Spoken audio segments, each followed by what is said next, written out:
2, 3. Hello, everybody. Say hello to he and me. That is Jeffrey, the rookie critic, and Angus. No more rhymes. That's all that I gotta say right there. So, what's up, everybody? How's it going? This is a little Gator stream right here. So, don't spend your money anywhere else. Don't be a hater. Don't tip your waiter. Just spend your money on Meth Gator. There's my pitch. There you go. Say hello. All right. That was a great show. See y'all next time. All right. Yeah. 30 seconds. 30 seconons. Man, that's going to rake in the fucking go. Yes. Gonna be a million. Oh, yeah. No, it's a great day. It's great being on with you, man. Yeah, hell yeah, buddy. I just stuffed my fat belly with some more pizza and Pepsi. So I'm good to go. I'll have to fart in like a little bit and have to take shit in an hour. So that's as long as we got. That's our time frame. Wait. Hey, go in the Fatties chat and show everyone that link I sent, the video. It's hilarious. All right. What monstrosity has this man done here? What the hell? Don't watch it. Couldn't handle just play it. What? Let's see what this dude is talking about here. I don't know about this. I haven't seen this, so apologize if your eyes can't handle that. All right, let's see.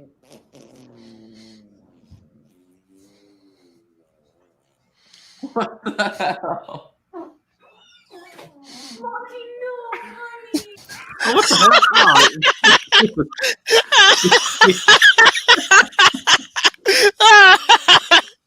Shaking my head. It's a bright joke.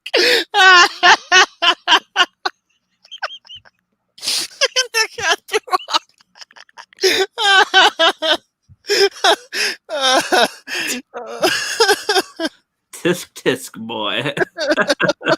The cat's like, oh, I'm gonna puke, man. Oh, I love it. You like that, Rookie. I figured that'd be a special place in your heart because, like, oh, the cat didn't like the fart. I'm playing the cat. But speaking of cats, let's talk about your Meth Gator poster campaign. Great segue. Yeah, so I've been Comicsgate since EVS brought Jawbreakers to our attention. And the Phantom Menace kind of making its way of Comicsgate. I don't know if he was talking about making his comic at the time. I wasn't really following his comic shit at the time. I was like, whatever. Just talk Star Wars. Shut the fuck up, old man. And I got that. And so I've been Comicsgate as well as Phantom Menace this whole time. Although whatever reason people don't think I am. And I actually had a comic idea I was trying to develop, and I still will at some point. Which you know about, the Black Angus comic, but Red Gaze, I was about to say Rookie, he had this video about meth gators in Tennessee, and it instantly brought to mind a character in my head, but I didn't know what the hell to do with it. But it kept nagging in my head, like, okay.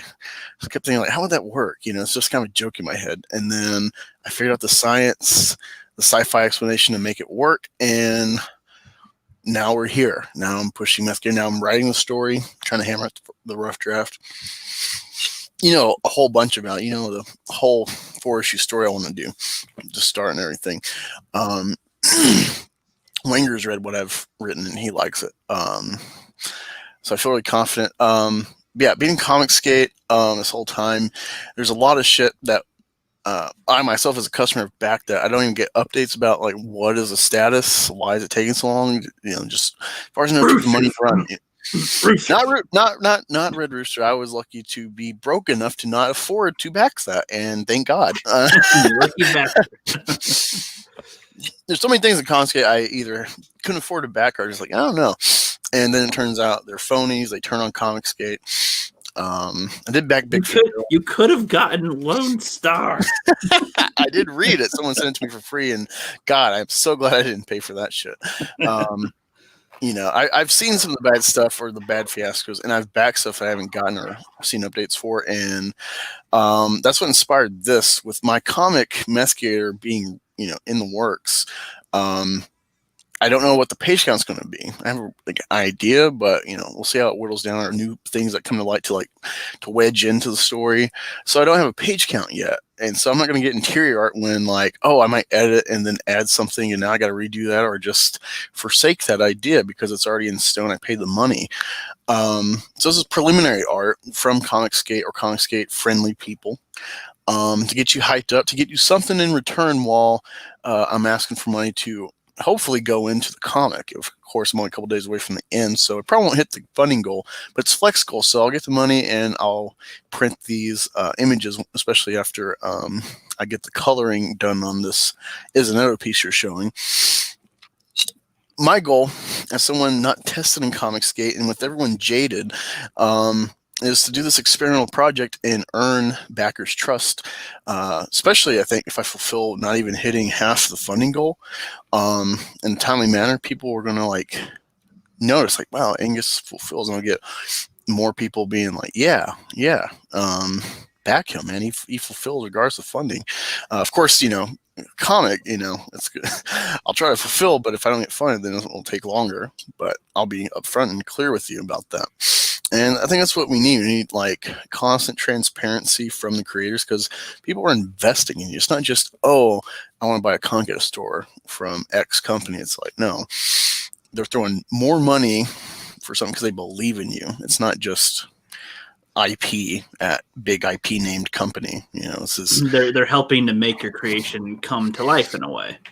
Yeah, and so my stance is fulfill or refund. And if it's going to take a while to fulfill, be clear and give concise updates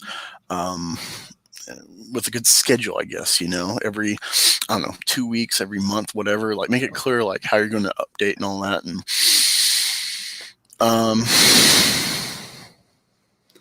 yeah, it is difficult to kind of figure out a timeline plan for what you want to do. I feel just with writing alone, just writing ideas and writing a story, it's okay, I think I can get it done in maybe 2 months or 3 months or something. But it's okay, I'll give myself an extra 2-month cushion, so 5 months. And then it's about 2 months before that date, and you're I got a lot to do still. There can be, who knows what type of stuff comes up. You could be almost ready to start doing everything, and then have something vital change. It could shake up the whole thing.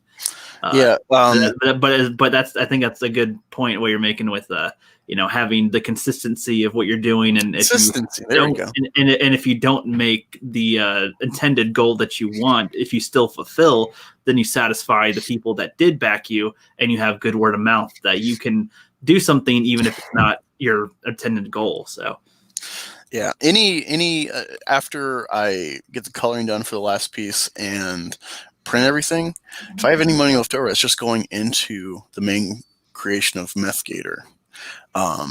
So that's where I'm being upfront with you, and so you should expect from me. It's the Meth Gator war chest, as minute and as minuscule as it is looking right now. It's I'm still pressing forward with this, and hopefully the fulfillment will give me some good rapport while I'm working in the background. Definitely, learn and try to network better. I figured with the sub count I had, coming back with my kind of not ghosting, but just being so infrequent with YouTube and stuff, I figured I got my internet back, so yeah, hey, I'm pushing this right, kind of want to get my internet. Hasn't worked out as a plan, but I'm not deterred. If anything, it's it's the uphill battles, kind of like an MJ thing, where it's oh, okay, so it's harder, so now I'm going to go harder now.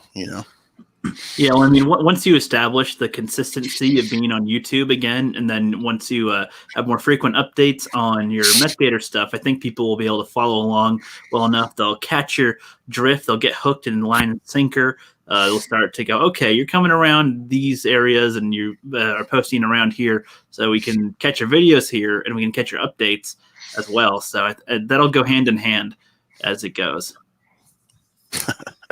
Yeah, it's funny actually. Happy Dinosaur 8000. I actually in the Columbus area, and I go to shops here and there once in a while. I don't spend a lot on comics. I read for free online with stuff that's already uploaded, and then I go to the library. But I do try to support a little bit here and there, or new issues like 3 Jokers.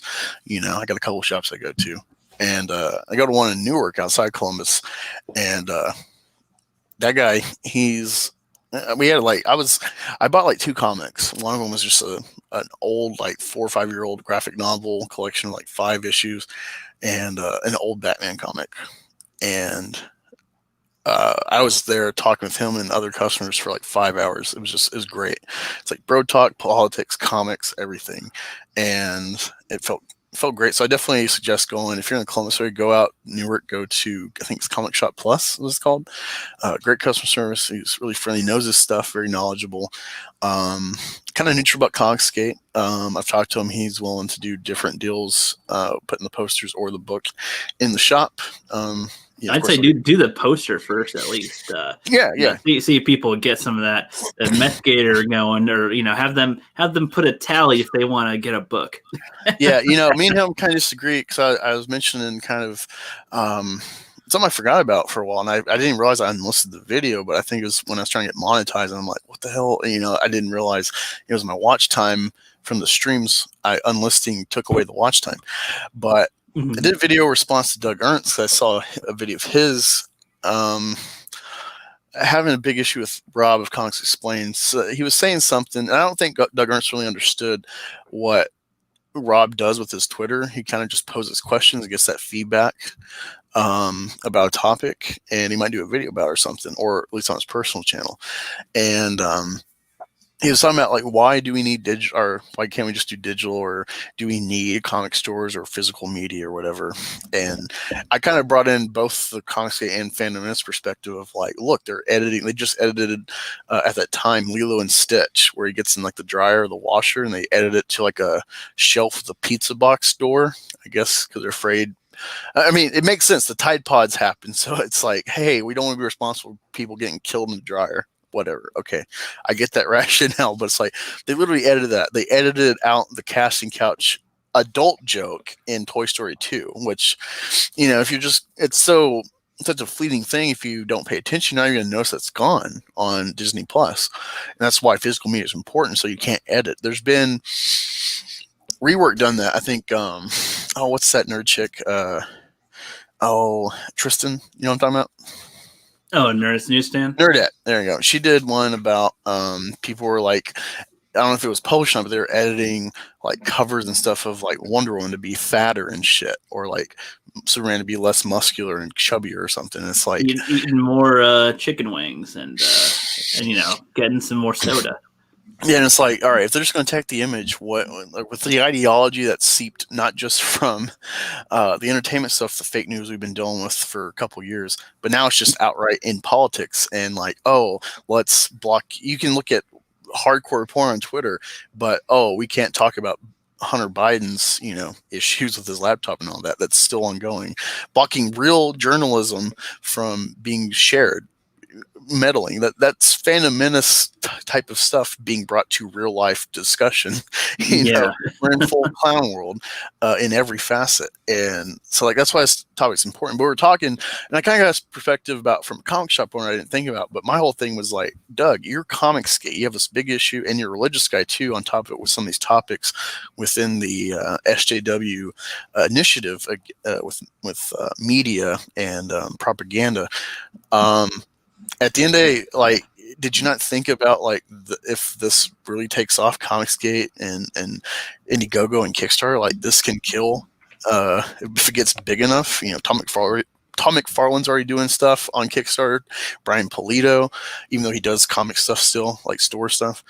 Everything starts with the Kickstarter. A Batman animated game made like $1 million on Kickstarter. Keanu Reeves with Boom is doing Kickstarter, and so they just had their biggest year ever, 22 million. I saw on your boy Zach. So it's like this can kill a comic shop on top of all the other things that they've like bought into to try to stay relevant and thus dilute the appease to the hardcore comic fan. I've never seen a real comic shop in physical life in my area anyway, like ever. Like it's just comics. Yeah, I think they're on little shelves at like Walmart, maybe. I don't know. Yeah, those are like the $5 just cheapos, random issues thrown together, like Aquaman 100-page number 5. It's got like a half an issue and like 2 other issues, and it's just thrown together old stuff to try to get you like check out the other stuff. It's a good initiative to do it in like Walmart, but it's like I see them in the comic stores too. I bought one of Flash for my kid, and it's just something like cheapo, throw away. It's pretty much like going to a dollar bin for a couple comics. Yeah. But I mean, I guess it's a good try of initiative, I guess. But like, we're so far gone. Comic Cons has been taken over by film, initially because of the nerds, but now it's just like no one goes to Comic Con to be like, oh, this artist or this writer. It's Comic Con for Kevin Feige and Zack Snyder and shit. Yeah, I would think that that'd be a great opportunity at like a Comic Con specifically to unite the two in a much better way, to give credit to both in a way, to at the cons present, here's the film thing and here's what it's based on. Go check out these guys as well. This was inspired from or something that's doing the current comic run alongside this or whatever, in a way that could, I think this is my thoughts, that film and comics could be a very nice unified thing, especially if they were to work together on some of the stories, like with the MCU, for example, if they wanted to show the mainline movies do their stuff and have some comics, do some other types of stories that are, could be canon within it that, has a little extra. That'd get me to read them a little more. Yeah. No, that's exactly what a lot of people have talked about, and that they didn't do that because it's just the money is in the films. Comics is pretty much break even. The only money is through the distribution, really.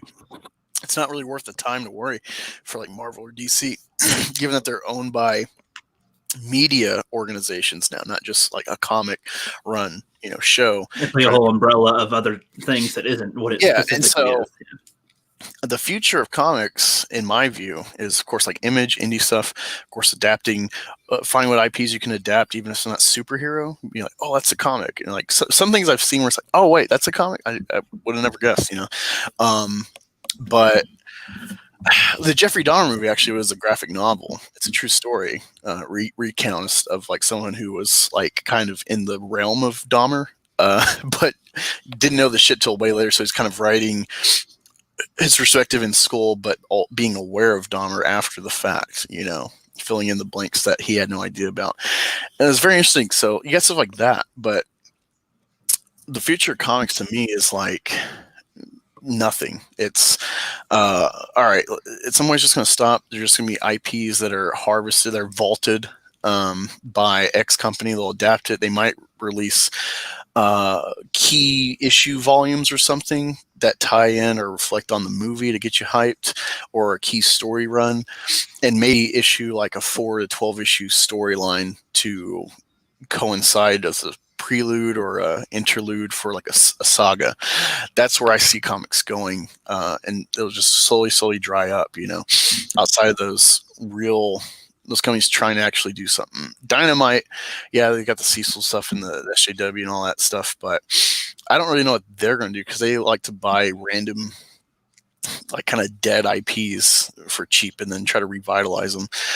So that could be something of like, hey, no one's messed with this character, and then it kind of catches the comic group. But it's a dying medium because it was big when you didn't have the films to adapt that stuff. You didn't have technology to really tell those stories. It was a medium to it. So it's like Lord of the Rings, it was ambitious enough to do the cartoon, and that was a nightmare probably to adapt. But now you got not Tolkien, Jackson, who's adapted. You got The Boys, that's been adapted really well, despite the changes in the mystery to what they're really doing compared to the comics. Overall, it's really TV. And I would say staying digital, and then the DC kind of initiative is getting away from the floppies to just graphic novels in bookstores. So comic shops are going to become antique stores fully, I think. Another decade.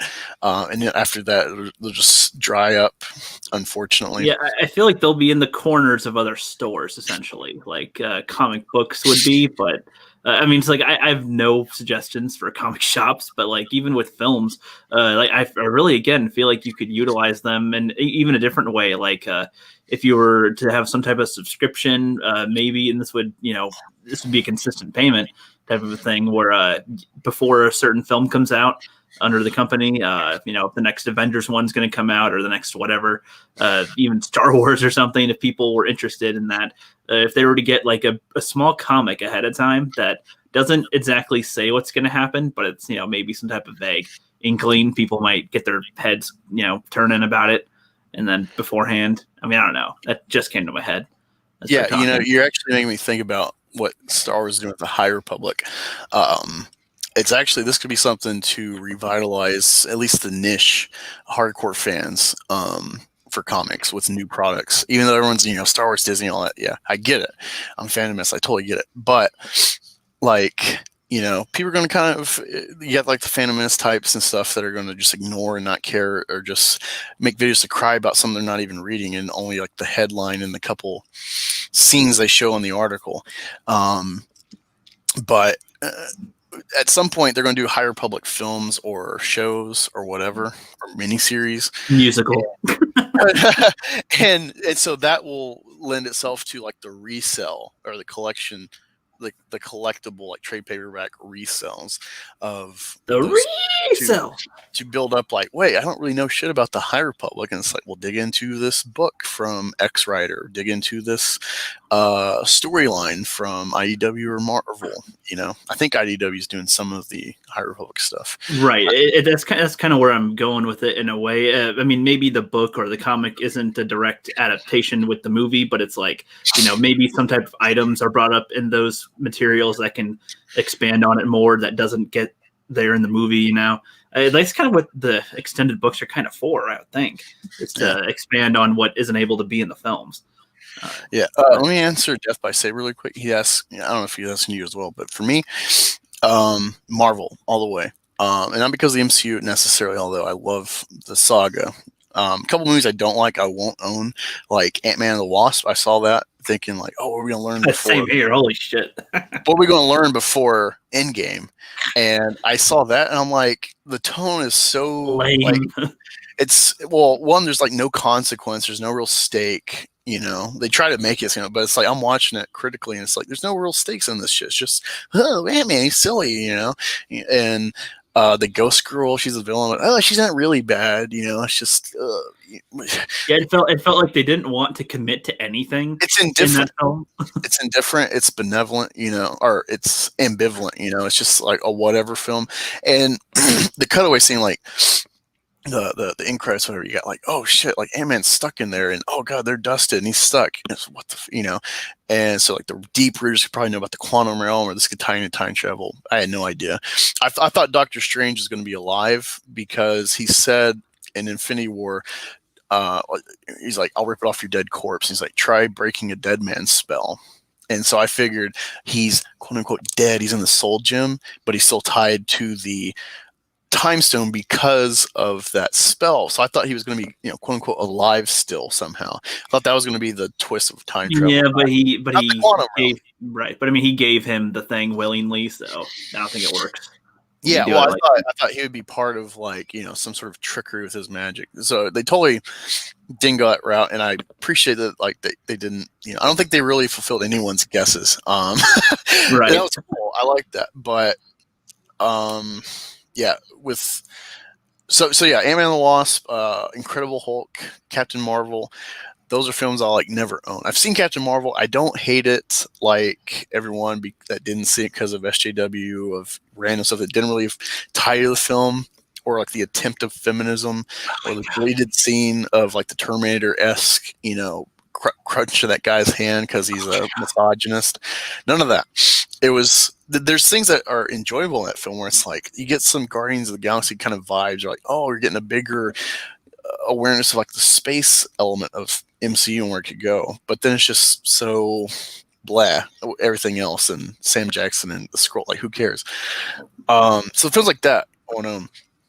But overall, Marvel is just hands down better because the Stan Lee drive, with characters where they're very much real people, even the like silly Jack Kirby early 60s 70s stuff, and you break it down put it on paper, like what's the storyline? What are the characters? They're so human. Galactus, the core of Galactus is there from the start of being an interesting character. Listen to Comics Explain, break down old ass stories from like 30, 40 years ago that you look at the art and like, I don't care about the art, but I hear these stories. I'm like, wow, that's really deep. That's cool. Like there was some real nuance to these stories that were more subtle because they're selling to kids at that point. But it makes sense why adults still cling to these, because there's a real core element that's deep with these human characters.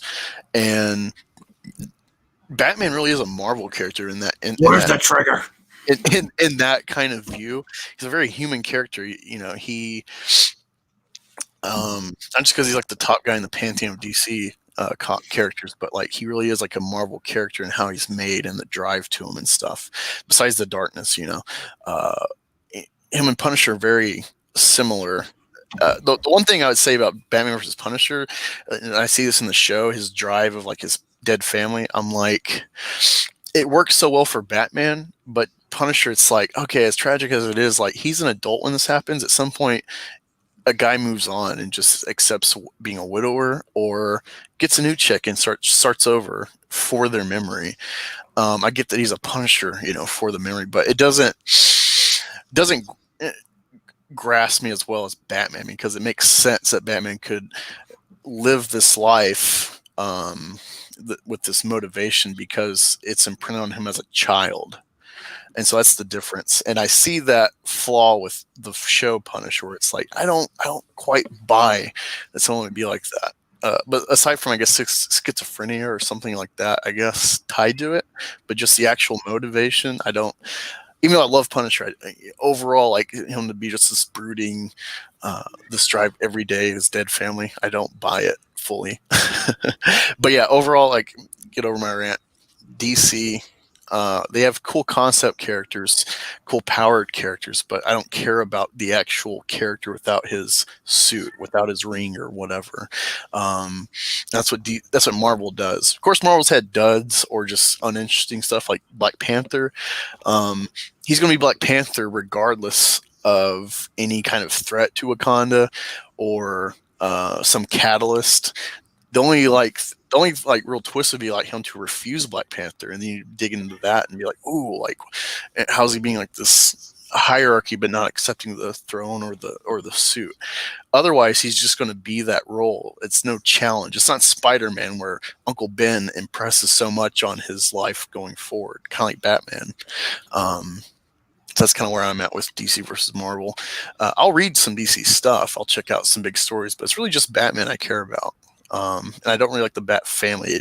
It waters down, what's cool about Batman. Robin and stories like, okay, I can deal with that. But when you got like Catwoman's his ally and Nightwing and Robin and Batgirl and Batwoman and Huntress, and it's just like, dude, like there's so many fucking loose threads to keeping either their identities concealed, and really Bruce Wayne is the core. If you take out Bruce, then they're all fucked. With the Flash, they had literally like at least 50 people all know everybody's secret identities. So it's like, okay, but no, I mean, I kind of agree with you on that for the most part. But I would say that DC has its moments with some of its characters without them in their suits. Like I thought in The Dark Knight, Harvey's journey before he became Two-Face was interesting.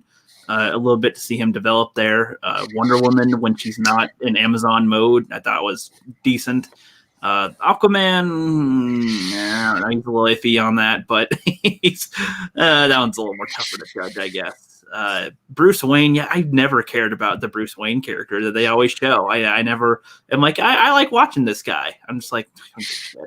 Like, I'm more interested in what the villains are up to half the time. They make them really interesting. Usually.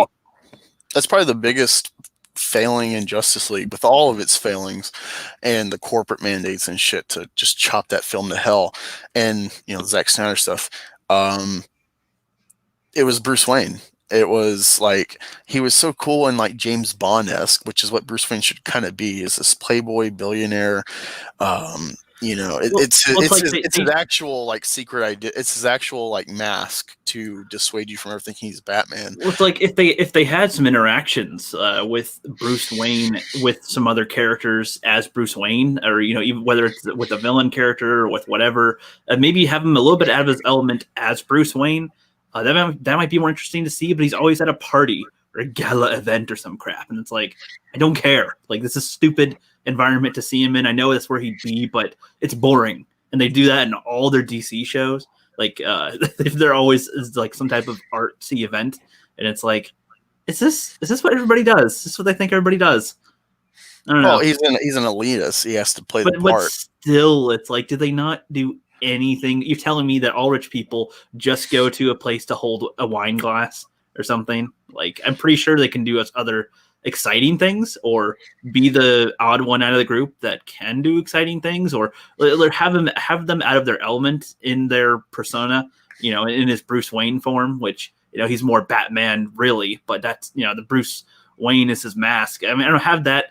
They could have something interesting is all I'm trying to say. They never really do it. I really love what Nolan did with it, even though it's not really about Bruce Wayne. They really show it. Bruce Wayne's just like his cover. Batman is his. There's a duality of like Bruce Wayne is his mask and Batman is like his real self, despite it being a suit, and everything. Yeah. And an ideal like that is him. I really like that because you get all these like philosophical elements of Batman in those moments. Even when it's through like Harvey with the, like either live long enough to see yourself die the hero or live out to be the villain and stuff. There's all these kind of prophetic things. No one really managed it well, but the focus was Batman and the symbol and the ideal and stuff, and putting him to like his hardest philosophical tests with Joker and Bane. But what I meant with like Justice League was like, even though you get those scenes with Bruce Wayne, just for one, you could tell Affleck was just kind of like half-ass acting. You just read his body language. He's not really in it. But you watch BVS and he's being like Bruce Wayne, and then actually investigating and using his role to get in certain ways that Batman can't, without sneaking and whatever where he can't. But like it felt like when he's in that fighting place, whatever, the like underground fight club, whatever, making bets and shit. It felt very Bruce. It felt very like James Bond-esque, and like when he's like, pretty girls is like a bad habit, stuff like that. Where it's like that's what was missing from Justice League, like really buying into like the suaveness and him utilizing that mask for Batman. Like, what if they had him do something way different than what he would do? Like you see Bruce Wayne go into like a Burger King, and he just seems like, what's he doing here? But he's like investigating something. Like I don't know. Like that's kind of what I mean too. Like you'd be like, wait, why is he here? Why have people question Bruce Wayne and his weird antics? Maybe without him being weird, but he kind of. I don't know, because all I can see is just Christian Bale going like, "Oh yes, I think this is a trivial deal here." It's like that's the impression. Though Curtis or Happy Dinosaur, one of them in the chat said that the Keaton Batman is or the Keaton Bruce Wayne is pretty cool, but I don't know. I don't remember. I have my problems. Like I own the 4-pack set of all the Burton era Batman. My favorite of those is Forever. It's like the perfect blend of like the shit that I loved as a kid because it was silly and it was colorful, like Riddler, Jim Carrey. But watching as an adult, I'm like, actually Riddler is not interesting. Riddler is a mental foe for Batman, but there's not like I can't buy into his character. Like he just wants to best Batman mentally, but there's no like. I don't really see the struggle or like the kind of Batman reflected in Riddler besides the smarts aspect, and that's not engaging.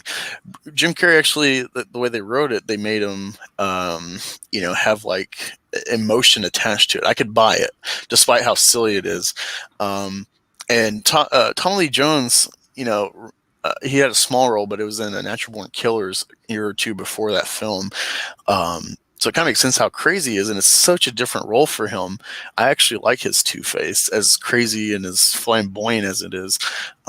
It's a very interesting take, and I like it. But I like the psychological element in that film with Kilmer and Nicole Kidman and stuff being Batman and all that. There's enough darkness despite the silliness that like it still stays true to me with like the Batman lore and everything, and the overall feeling of the character.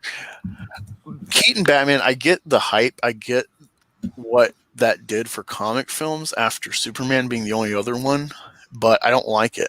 I hate the Joker. He's not a different guy before and after the film. He's just got a different suit and makeup, but he's the same guy. And the Prince shit, like, there's the way people hype it up and like, oh, this is so dark and this and that, and it's silly as fuck to me. Some of the stuff in that, and it's like cringe, and I can't get past it.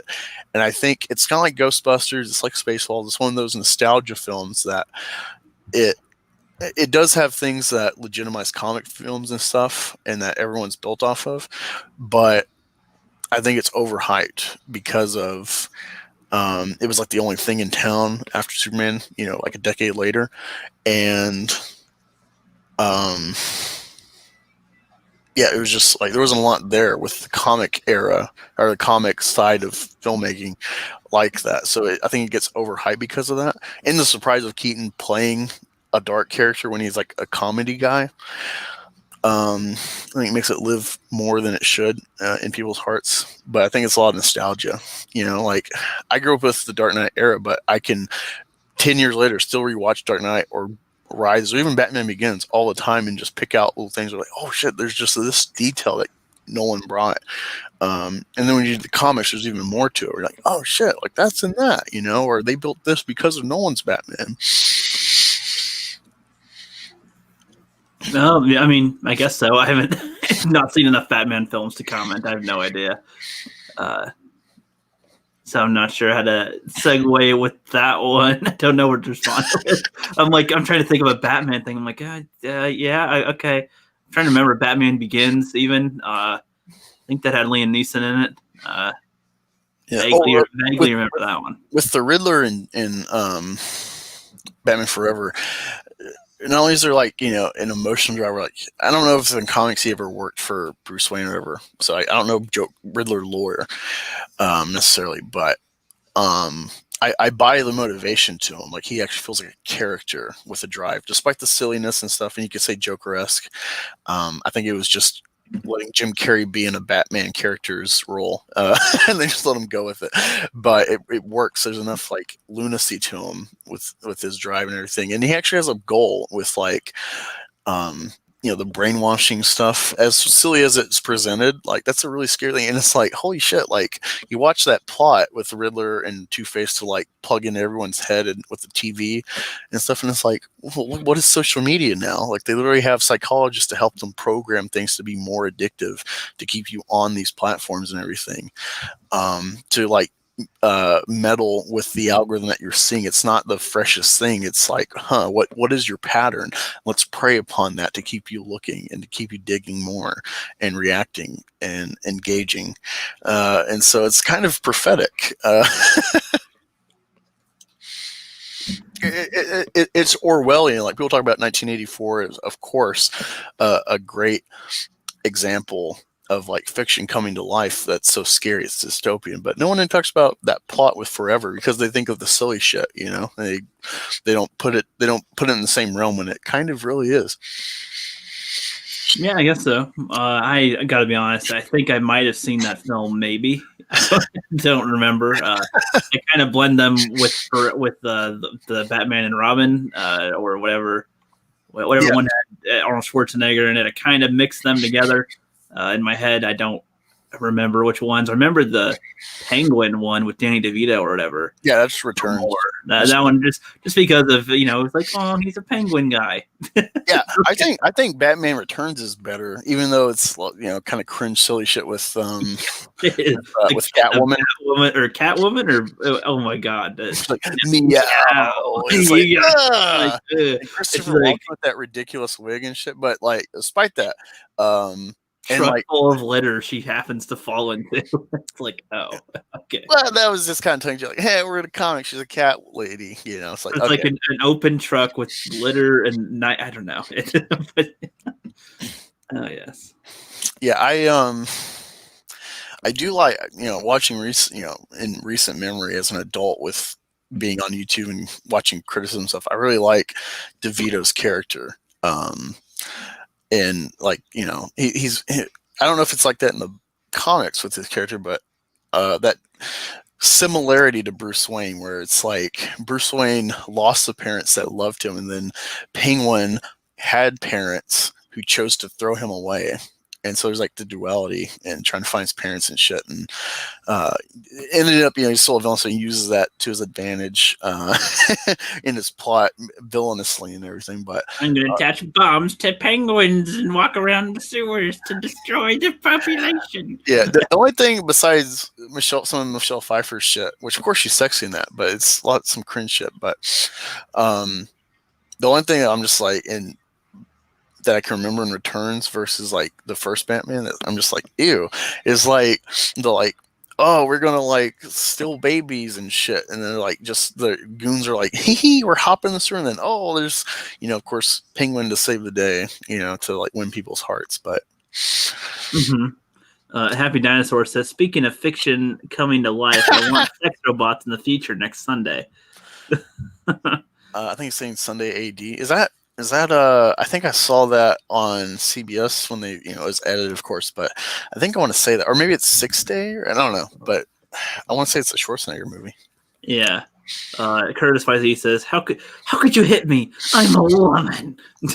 Oh, it's perfect. Yeah, that's perfect actually, because it's like, especially with like It Is Ma'am being a thing now, and the trans shit where it's like, don't hit me, woman. It's like, come at me, bro. I want someone to dub the "it's ma'am" over the cat woman part. Whatever. No, that speaks to just women's nature. Women are naturally going to feign victimhood, but then they'll fucking stab you in the back without a hesitation. He actually goes, "Oh, I'm sorry." Like, oh, you bitch. You can't even. He's like, oh crap, I hit a woman. Then she like takes full advantage of that because she's a fucking villain, And that was kind of why I liked Deadpool when he's like, I don't know, is it more offensive if I hit you or don't hit you? I don't know anymore. Whatever.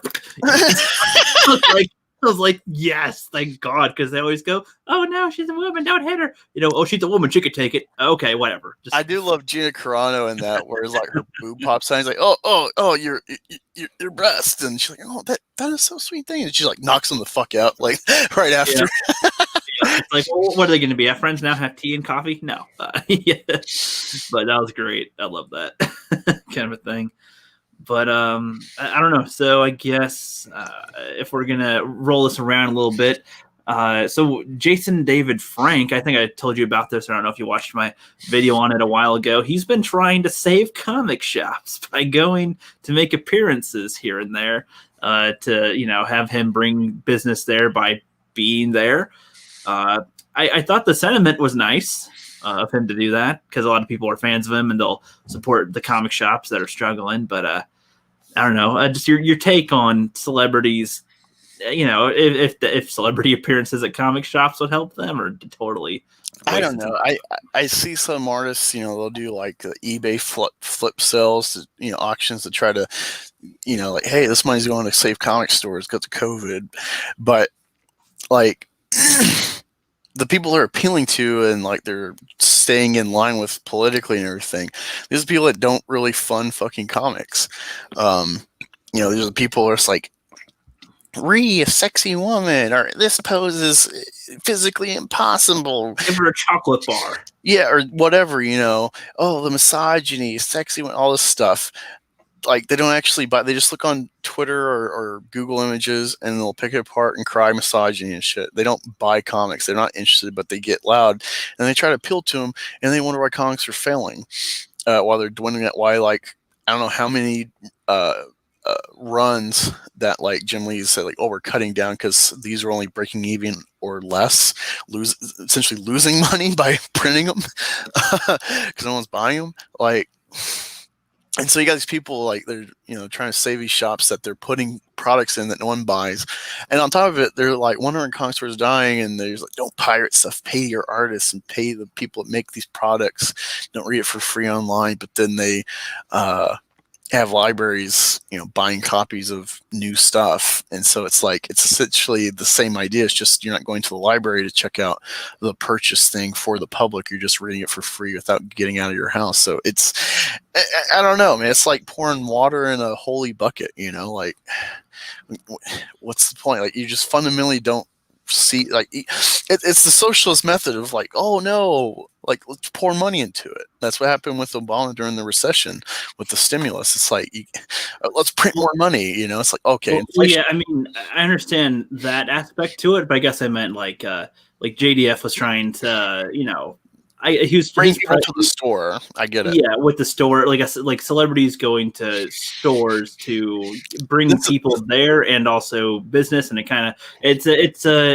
all I'm saying with that is that the customers that go there would benefit, or maybe customers that are there for the celebrity would find interest in comics while they're there. I don't know.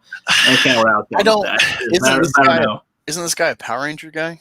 He's the Power Ranger guy, but he has a very surprising following. He does YouTube right. If people were to say Brie Larson is a horrible example of a celebrity YouTuber, JDF is a perfect example of a celebrity YouTuber that is doing it the right way.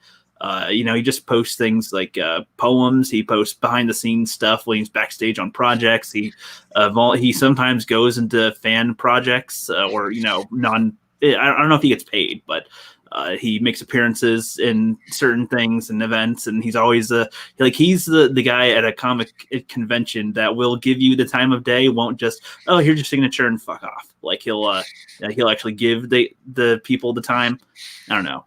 So that's kind of where I was going with it. And he volunteered to just go to shops without getting any payment to hopefully draw business there. It's kind of I don't really know.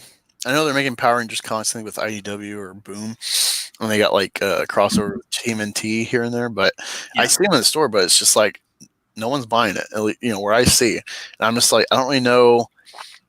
I'm sure he's only gone to a few locations. I think maybe 10 total.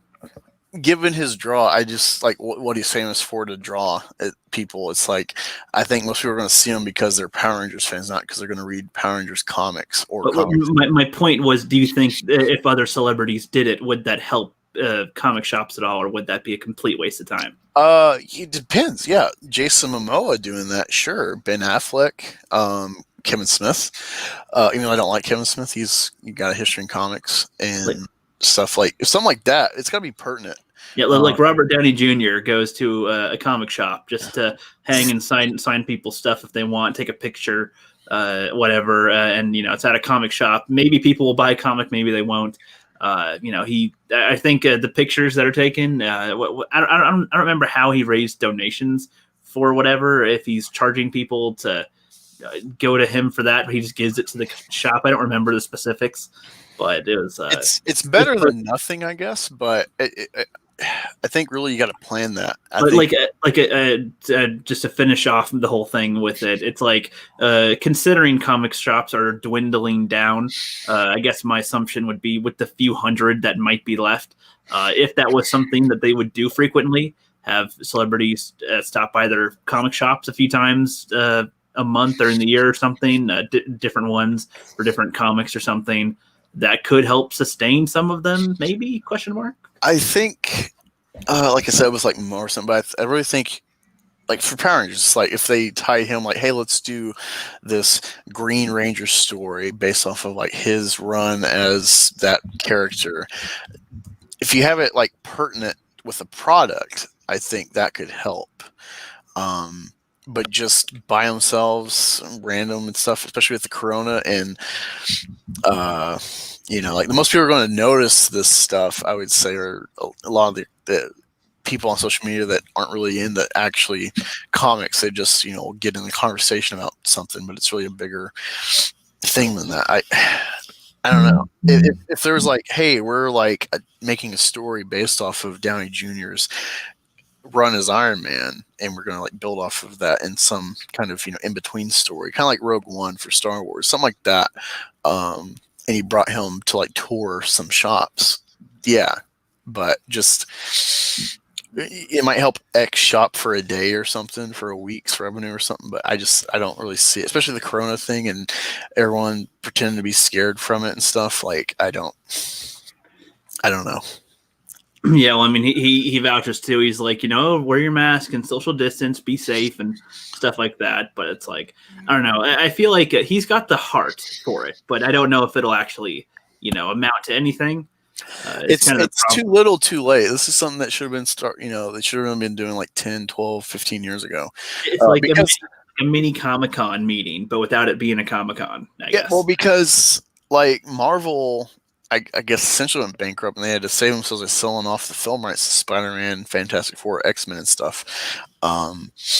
So like we've had a legitimate scare of like a big brand just dying because of ineptitude, and that was because of like what is it? When the shop guy actually showed me, it's like, oh, this is one of my this is a fun comic. I remember reading it, love it. The art's great, but he's like, this sold like. This is one of the biggest selling comics of the 90s for a single issue. So like 1 million plus or 2 million.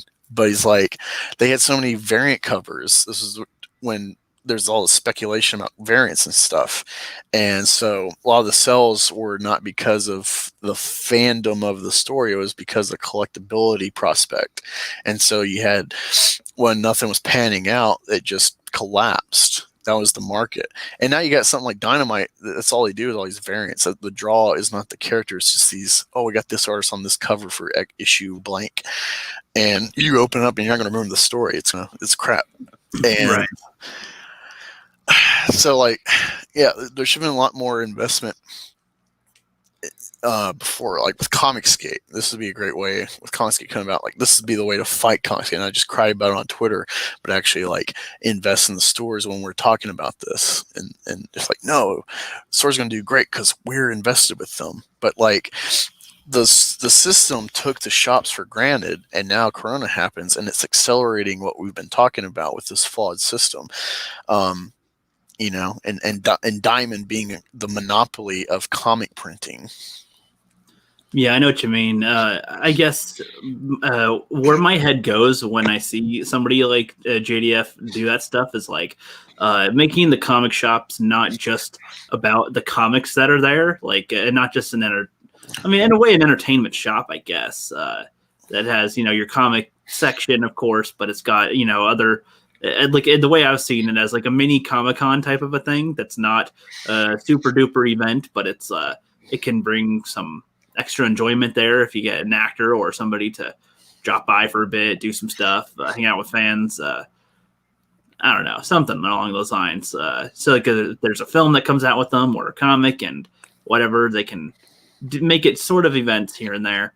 I don't really know what else to do. Like I said, I've never been to a comic shop. I have no idea what. I think of it like a library, but less there, I guess. Because you've been to a bookstore, right? It's kind of the same thing. It's just floppies, and you got like stands that might be alphabetized, or they'll be alphabetized by different. Like Marvel, DC, etc. And you got like the new stuff section, and then like you got like Magic the Gathering, you got board games, you got tabletop like but yeah, I mean, Hammer. it's like Barnes and Noble. Like you go there, you get a nice thing of coffee. You can sit down in a comfy chair and read a book. Sometimes you can. I don't know. The way they have the formats, I guess, is a little different. With comics, I have no idea what you're supposed to be there. There's so many images and things that are distracting.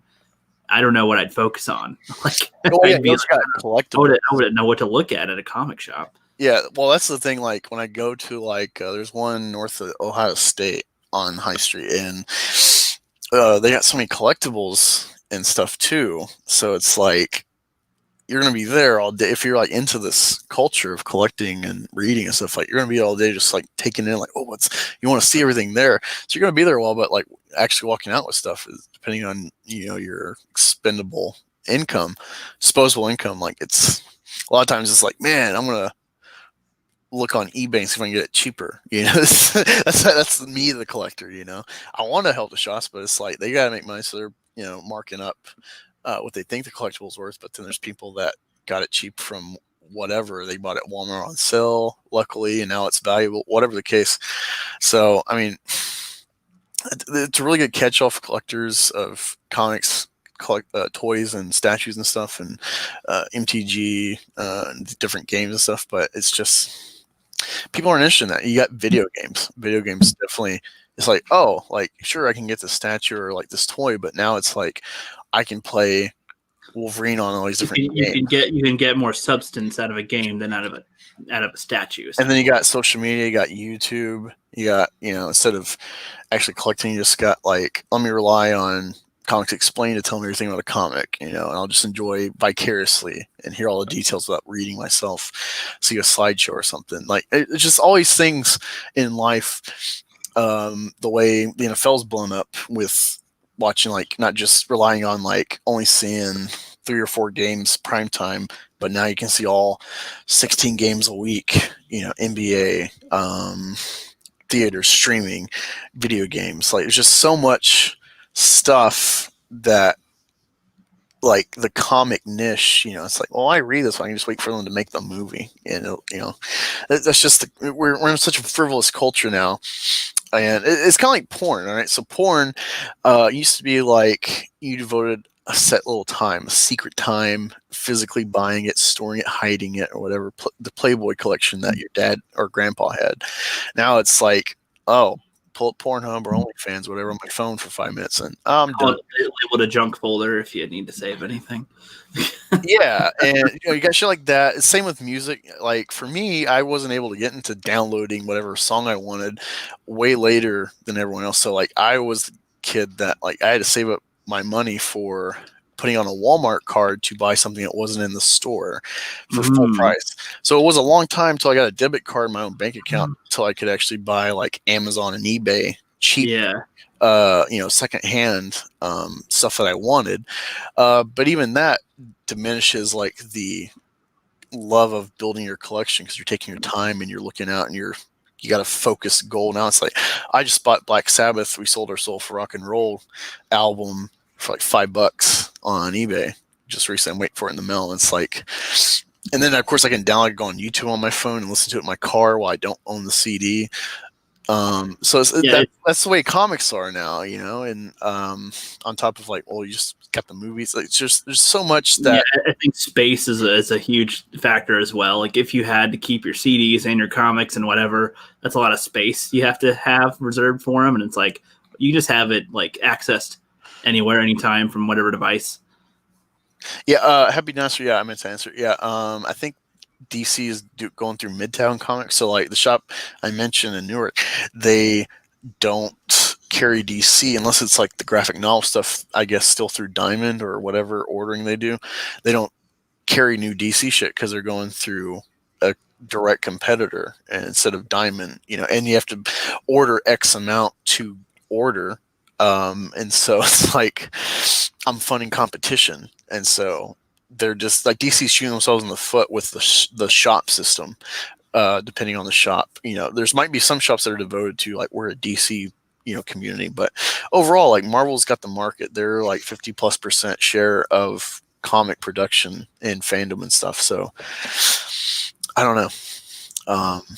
We'll see. Like, DC's mainly focusing on like the graphic novels, trade paperbacks, and stuff, and like bookstore deals. So, and who goes to bookstores? Who really goes to Barnes and Nobles? Like, not anymore.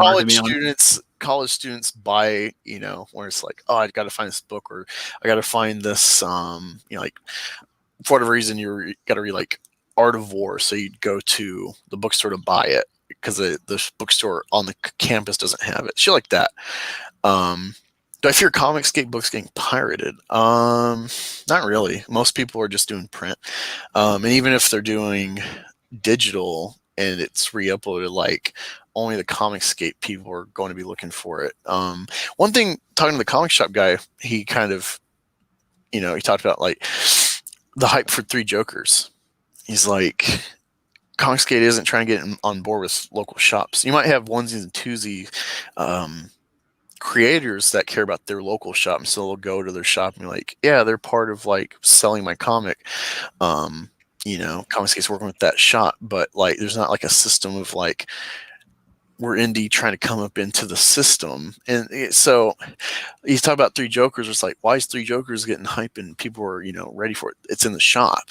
That's why, it's not just because there's talking about it on Twitter or something, because no one really cares, even though the hashtag will get big for release day or something, or the upcoming anticipation before the release. It's because the comic shops, and he's got a point, but it's like, all right, but how many people are making these stories that you're like, oh my god, I'm a comic fan, I gotta read this new crazy story. The premise is just out there. I gotta get to the shop day one and read it.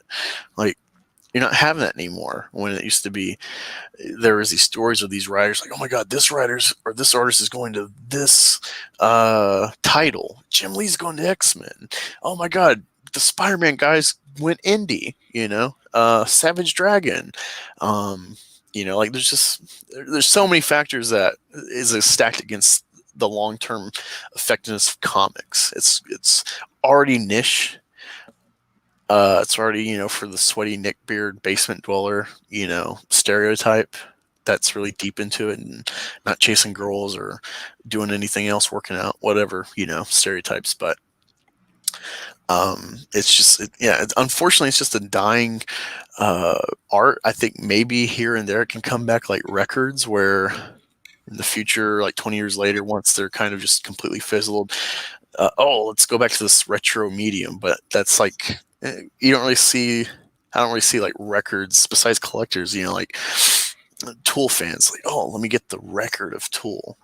Despite it's digital and it's CD and downloading and whatever. I don't know.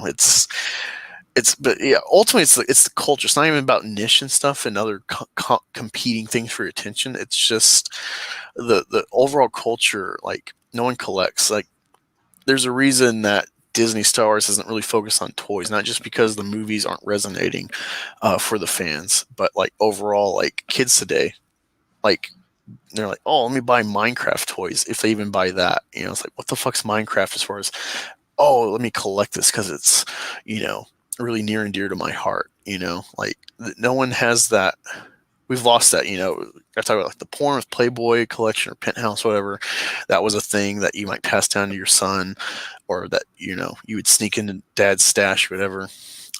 Records. I still buy CDs. I hope my son appreciates the collection I've built, because he's really loving rock and roll and stuff, despite pop music and things I listen to is like 40 years old, but there's a genuine love he's having for it. But I don't know if when he's old enough, if he'll appreciate getting my CD collection,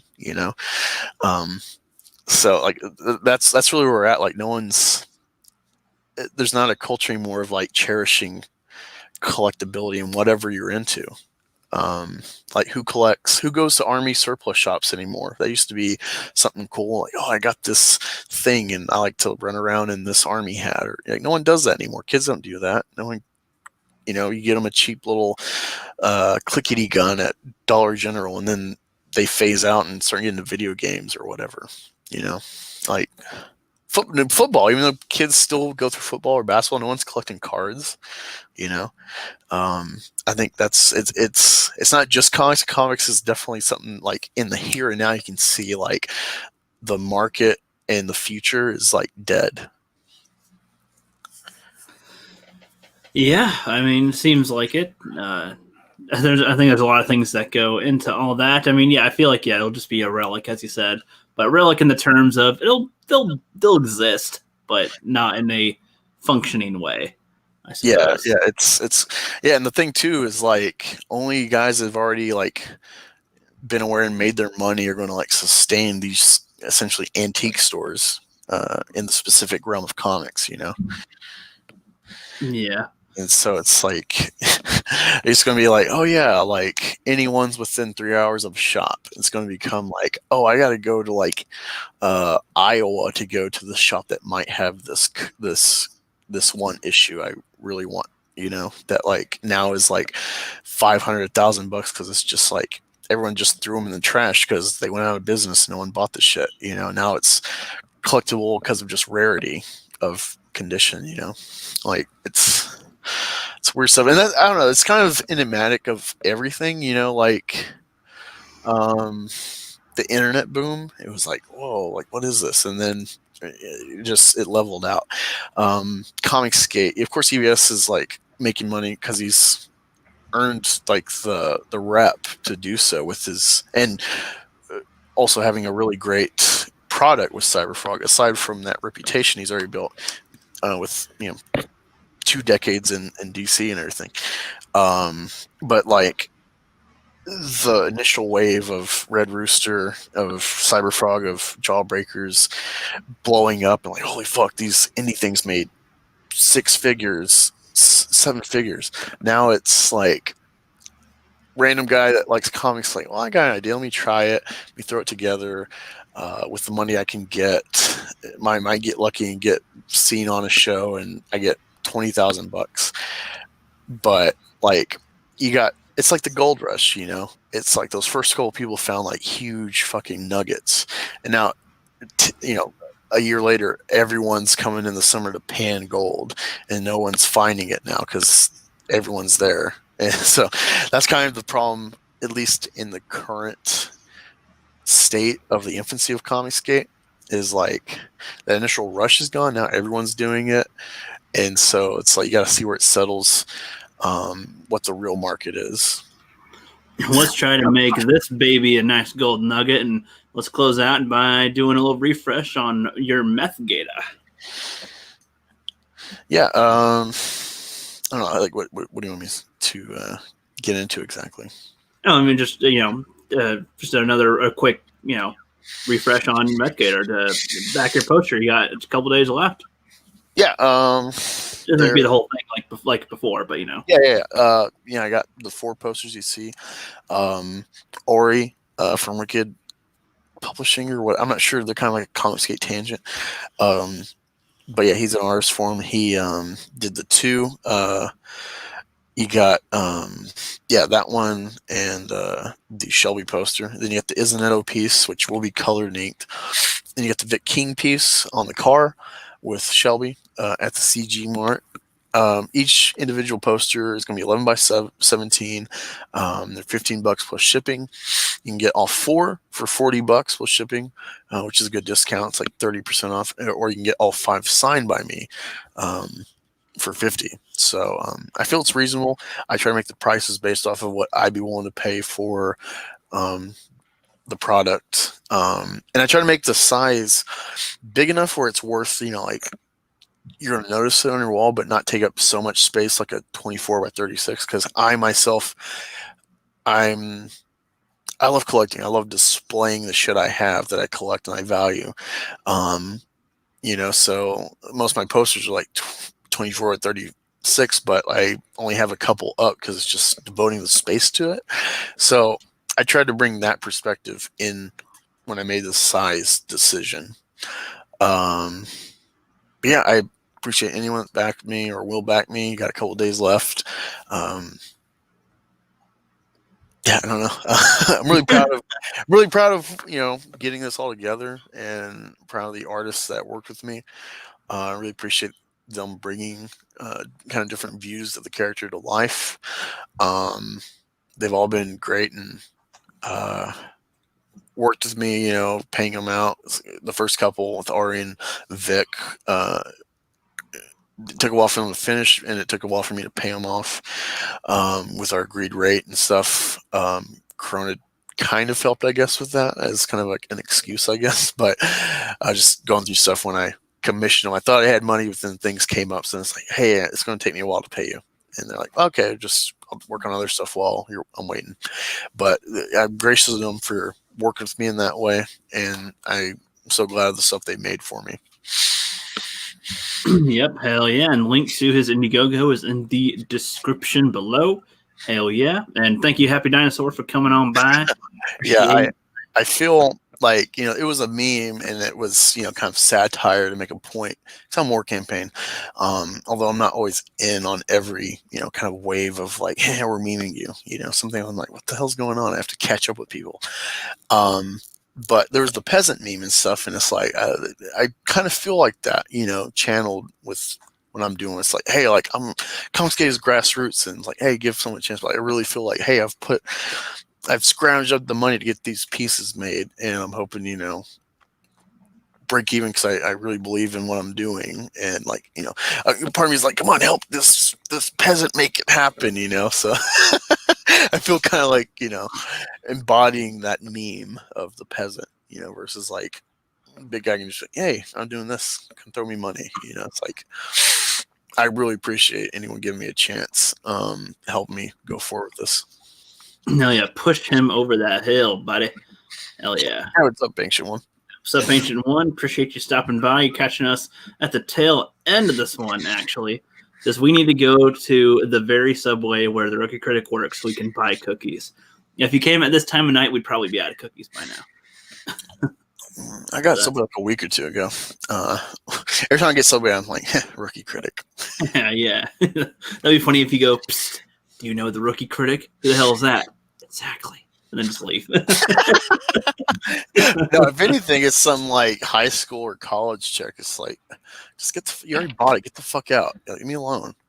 I'll make another sandwich. Fuck off. Like that's the attitude. It's like, Yep. You try to be nice, like thanks, and they're just like whatever. Like whatever. I made your food. Get out of my way, Angus. Cheese. Not okay. Not okay. But yeah. Any last words, Angle Boy?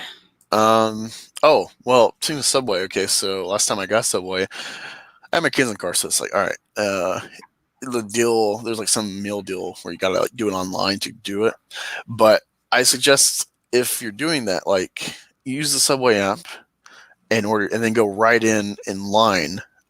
That way, like they're not spinning your food because like, yeah, you're not here to watch me. No one's in here, Like that's what I do. I order my food online and I get out of the car and I watch them. Well, it'd be pretty tough to, because it's right in front of the windows usually, the customers, the cameras. They'll put up all these fucking ads and stuff and block most of the windows to actually see in. You gotta go in and watch them. So that's my suggestion as a Subway. Not that I would ever worry about Rookie or anything, but you never know. You never know when someone's just disgruntled or they think, yeah, Corona, fuck people, or whatever. Like this is a perfect time where people can get away with that shit because like no one's, like, hey, you did this, or oh, I found this, and like fresh, reporting it. It's like who's actually gonna go call up corporate or go in the store and get the manager? It's like, so that's kind of my suggestion when you online order. It's like hurry up and get there and watch them. And it impresses them too because like, you order online, they think that guy's fucking 20 minutes away. It's like, no, bitch, I'm in the parking lot. Get my. Well, I go like this. I go, what does that ticket say, bitch? 20 minutes. That's how long I got to make this for you. So sit down, shut up, and wait till I'm done. Yeah, that's the thing too. Is like because I've ordered online before Corona. It's like, oh, I got it. They made it early, and I got there a little late. So now my sandwich is, a little soggy from the sauce or the oil. As opposed to if it was fresh when I grabbed it, it's like, I'm wolfing it down right away. So there's that aspect too. On top of mainly the vigilance of the worker, like, hey, don't let them think because it's not on an order they can like fuck off. Make my fucking sandwich. You can always make them put the oil on the side and give them extra tasks to do so that you can get it without it being soggy. And also is actually good. I went in because when she's making it, because I forgot to add sauce when I like was editing the sandwich. So like, wait, Chipotle. Okay. Thank God, because I could have went at home with a dry sandwich. I don't got Chipotle in my house. I get a lot of people where they're like, "Why you didn't put this on the sandwich?" And I'm like, "Look at the ticket; it's not on there." So and they're like, "Well, what the hell? I pressed the button." I'm like, "Well, I didn't get it on my end. So what the hell do you want me to do? I can't read your freaking your head." Yeah. Anyway, with that, back Meth Gator. Links in the description. Angus's channel's in the description, and have go. Meth Gator. If you like comics, I do it infrequently, but I just reviewed 3 Jokers. If you know the premise or like the lore that built up to what the story is with the Darkseid War, you might be intrigued at like the end of this comic.